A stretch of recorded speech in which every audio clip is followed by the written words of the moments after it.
This is Paranormal Short Session 1 by Keith Evans. I'm at the digital alarm clock. I'm checking out the thermal imager, the C5 flare thermal camera.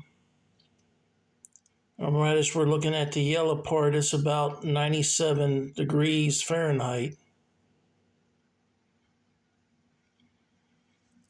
And looking at the millimeter, it's 78.9 degrees Fahrenheit, and the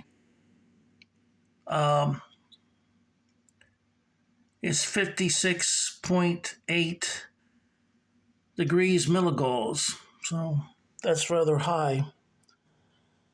Hope you will watch my YouTube channel called Paranormal Short Sessions by Keith Evans. It's free to subscribe and check out my book, Vampires Dead or Alive. Thank you.